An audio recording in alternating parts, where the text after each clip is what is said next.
Assalamualaikum warahmatullahi wabarakatuh. Bertemu lagi dengan Bu Ati untuk perkuliahan pengembangan sumber belajar BIPA pada siang hari ini, hari Selasa 7 April 2020. Untuk pertemuan pada kali ini kita akan membahas mengenai ruang lingkup materi tata bahasa Indonesia. Sengaja Bu Ati menyampaikan hanya paparannya, bukan Bu Ati ya, supaya kalian bisa mengetahui, karena ini kaitannya nanti dengan materi-materi yang akan Anda pahami di dalam buku BIPA. Tapi sebelumnya marilah kita bersama-sama untuk membaca tasmiyah ya, kita mengawali perkuliahan pada siang hari ini. Bismillahirrahmanirrahim. Nah, pada pertemuan minggu lalu, Bu Ati sudah menerangkan terkait dengan ruang lingkup materi BIPA. Ada dua, yaitu materi pembelajaran untuk keterampilan berbahasa Indonesia dan materi pembelajaran tata bahasa Indonesia. Untuk materi pembelajaran keterampilan berbahasa Indonesia sudah kalian pahami ya, bahwasanya ada 4 keterampilan berbahasa, dan sekarang lebih fokus ke materi pembelajaran tata bahasa. Pembagian tingkat juga sudah Bu Ati sampaikan di minggu lalu, bahwa ada tingkat pemula, tingkat menengah maupun tingkat lanjut. Untuk pembagian di sini terkait dengan materi pembelajaran aspek tata bahasa, ada tata bahasa Indonesia tingkat pemula, tata bahasa Indonesia tingkat menengah, dan tata bahasa Indonesia tingkat lanjut. Nah, untuk target kompetensi pembelajaran tata bahasa Indonesia pelajar BIPA di tingkat pemula, Anda bisa melihat bahwasannya ada aspek tata bahasa apa yang akan dibahas di sini.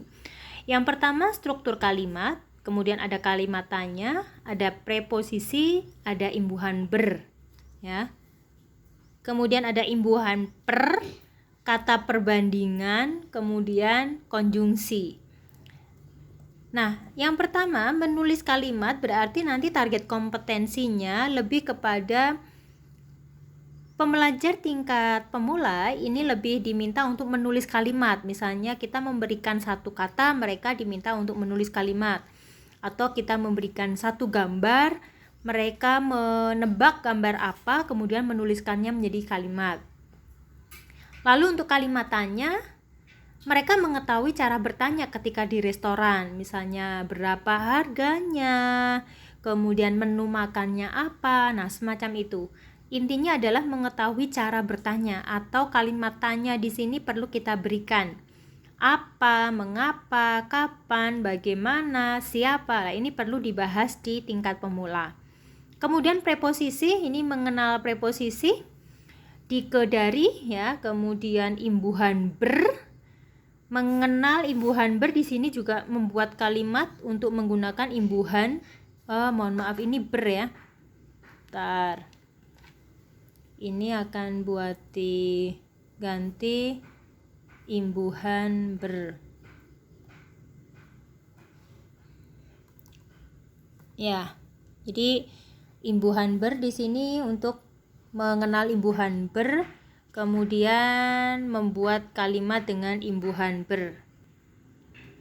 Selanjutnya imbuhan per juga sama, mengenal imbuhan per, kemudian membuat kalimat dengan imbuhan per. Kata perbandingan, mengenal kata perbandingan, membuat kalimat dengan kata perbandingan. Ya, jadi ini yang masih sangat sederhana sekali. Kemudian konjungsi, ini mengenal konjungsi, konjungsinya apa saja? Ini biasanya konjungsi kalimat yang umum ya, yang biasanya kita berikan pada konjungsi seperti kesetaraan, kemudian pemilihan, dan atau kemudian sebab akibat, maupun yang seperti supaya, agar, ini juga bisa diberikan untuk yang aspek tata bahasa di pemula. Untuk target kompetensi pembelajaran yang tata bahasa tingkat menengah hampir sama, tetapi nanti target kompetensinya yang berbeda. Untuk aspek tata bahasa ada struktur kalimat, kemudian imbuhan menasal i, imbuhan menasalkan, kalimat aktif, kalimat pasif, kemudian kalimat aktif transitif, kalimat aktif tak transitif atau intransitif, maupun imbuhan ter. Kalau di tingkat pemula, untuk yang pertama struktur kalimat lebih diminta hanya menulis kalimat. Untuk di tingkat menengah, mereka di struktur kalimat itu mengenal kalimat sederhana. Jadi bukan lagi mereka membuat kalimat, tetapi lebih kepada mengenal kalimat sederhana. Berarti mereka mulai belajar tentang pola. Ya, bagaimana subjek predikat, ya, ini perlu nanti kita kenalkan ketika mereka sudah ke tingkat menengah. Tetapi kalau di tingkat pemula, mereka belum harus tahu. Artinya seandainya mereka masih membuat kalimat yang kalimat sangat sederhana, saya makan, saya suka. Nah, artinya apapun yang mereka buat di pemula itu masih diperbolehkan. Tetapi kalau yang di tingkat menengah, ini harus sesuai dengan struktur kalimat. Nah, ini yang nantinya diberikan di tingkat pemula, di tingkat menengah. Lalu imbuhan menasal, mengenal kata berimbuhan. Artinya di sini mereka mulai mengenal kata berimbuhan menasal, kemudian menulis kalimat dengan kata berimbuhan tersebut. Lalu untuk yang selanjutnya menasal i sama, berarti mengenal kata berimbuhan dan menulis kalimat dengan kata berimbuhan menasal i. Selanjutnya imbuhan menasalkan, ini sama, mereka mengenal kata berimbuhan menasalkan, lalu menuliskan kalimat.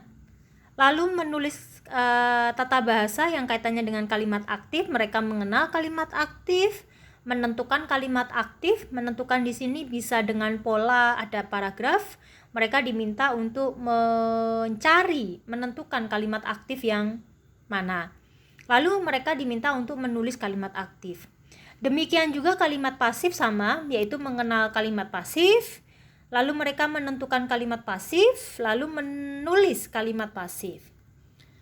Kemudian kalimat aktif transitif ini sama, mereka mengenal, kemudian menentukan dan menulis kalimat aktif transitif. Kalimat aktif tak transitif juga sama, mulai dari mengenal, menentukan, dan menulis. Kemudian yang terakhir imbuhan ter, yaitu mereka mengenal imbuhan ter dan membuat kalimat.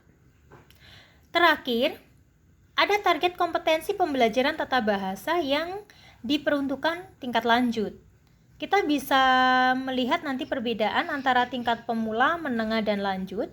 Di tingkat lanjut lebih kepada kekompleksan dari bentukannya, aspeknya. Yang pertama bentukan kata kompleks, di sini mereka mengenal dan menerapkan bentukan kata. Berarti nanti lebih kepada kata-kata yang tidak sekadar kata kalimat sederhana, tetapi lebih yang kalimat kata ataupun kalimat yang kompleks. Kemudian kalimat kompleks mengenal dan menerapkan struktur dan pola kalimat kompleks dalam berbahasa Indonesia lisan maupun tulis, ya. Bentar, ini buat dicek dulu. Ya, jadi kalimat kompleks itu mengenal dan menerapkan struktur dan pola kalimat kompleks. Jadi yang pertama bentukan kata kompleks, yang kedua kalimat kompleksnya. Lalu yang ketiga konjungsi dalam wacana. Kalau yang pertama tadi untuk konjungsi pada pemula, ini lebih kepada mengenal konjungsi, baru mengenal dan membuat kalimat dengan konjungsi. Misalnya yang pemula itu hanya kita beri kata dan, lalu pembelajar menulis atau membuat kalimat dengan kata dan itu sebagai konjungsi. Tetapi untuk yang lanjut, mereka sudah pada tahapan konjungsi itu di dalam wacana. Mereka mengenal dan menggunakan konjungsi secara tepat dalam menulis formal. Nah, ini lebih sulit dan tentunya disesuaikan dengan target kompetensi mereka di BIPA 5, 6, dan 7 atau di level C1, C2. Lalu imbuhan memperkan juga terlampaui sudah kita lihat sangat kompleks. Mengenal kata berimbuhan memperkan, menulis kalimat dengan menggunakan kata berimbuhan memperkan. Terakhir imbuhan diperkan, ya. Bagaimana mereka bisa mengenal imbuhan diperkan, misalnya apa? Dipermasalahkan. Ini kata dasarnya dari kata masalah ya, atau diperhatikan ya. Nah, kemudian mereka diminta untuk menulis kalimat dengan kata berimbuhan diperhatikan itu, atau menulis kalimat dengan kata dipermasalahkan. Nah, ini tentunya tidak bisa hanya kalimat-kalimat sederhana. Tentu ini sudah harus pada konteks yang paragraf ataupun wacana. Itu saya pikir untuk aspek tata bahasa ada 3. Yang pertama di tingkat pemula, kemudian di tingkat menengah, lalu di tingkat lanjut ya.